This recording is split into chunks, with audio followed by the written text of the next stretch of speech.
రెండవ దినవృత్తాంతములు 7వ అధ్యాయము. సొలొమోను తాను చేయు ప్రార్థనను ముగించినప్పుడు అగ్ని ఆకాశము నుండి దిగి దహనబలులను ఇతరమైన బలులను దహించెను. యెహోవా తేజస్సు మందిరము నిండ నిండెను. యెహోవా తేజస్సుతో మందిరము నిండినందున యాజకులు అందులో ప్రవేశింపలేకయుండిరి. అగ్నియు యెహోవా తేజస్సును మందిరము మీదికి దిగగా చూచి ఇశ్రాయేలీయులందరును సాష్టాంగ నమస్కారము చేసి యెహోవా దయాళుడు, ఆయన కృప నిరంతరముండునని చెప్పి ఆయనను ఆరాధించి స్తుతించిరి. రాజును జనులందరును యెహోవా ఎదుట బలులు అర్పించిరి.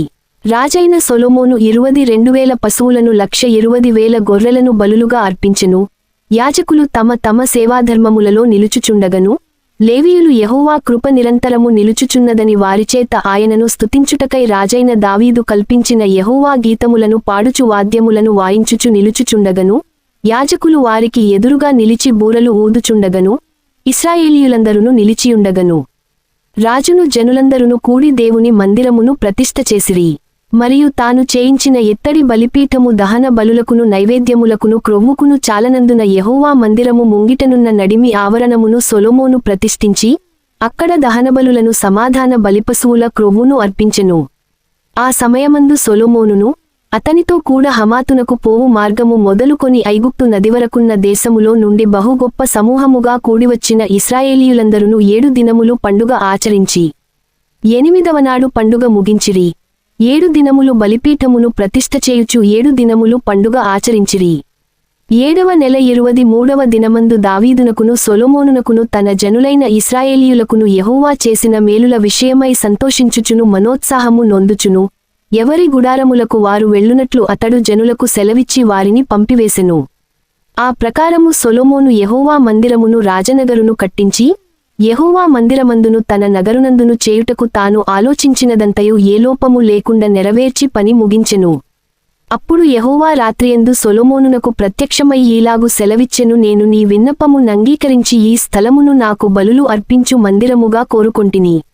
వాన కురియకుండ నేను ఆకాశమును మూసివేసినప్పుడే గాని, దేశమును నాశనము చేయుటకు మిడతలకు సెలవిచ్చినప్పుడే గాని, నా జనులమీదికి తెగులు రప్పించినప్పుడే గాని, నా పేరు పెట్టబడిన నా జనులు తమ్ము తాము తగ్గించుకొని ప్రార్థన చేసి నన్ను వెదకి తమ చెడుమార్గములను విడిచిన ఎడల, ఆకాశము నుండి నేను వారి ప్రార్థనను విని, వారి పాపమును క్షమించి, వారి దేశమును స్వస్థపరచుదును. ఈ స్థలమందు చేయబడు ప్రార్థన మీద నా కనుదృష్టి నిలుచును, నా చెవులు దానిని ఆలకించును. నా పేరు ఈ మందిరమునకు నిత్యము ఉండునట్లుగా నేను దాని కోరుకొని పరిశుద్ధపరచితిని, నా దృష్టియు నా మనస్సును నిత్యము దానిమీద నుండును.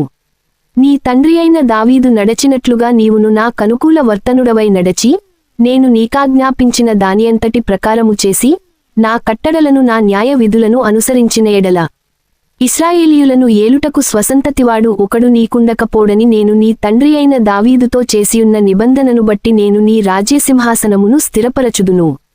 అయితే మీరు త్రోవ తప్పి, నేను మీకు నియమించిన కట్టడలను ఆజ్ఞలను విడచి, ఇతర దేవతలను అనుసరించి వాటికి పూజానమస్కారములు చేసిన ఎడల, నేను మీకిచ్చిన నా దేశములో నుండి మిమ్మును పెళ్లగించి, నా నామమునకు నేను పరిశుద్ధపరచిన ఈ మందిరమును నా సన్నిధి నుండి తీసివేసి, సమస్త జనములలో దానిని సామెతకాస్పదముగాను నిందకాస్పదముగాను చేయుదును.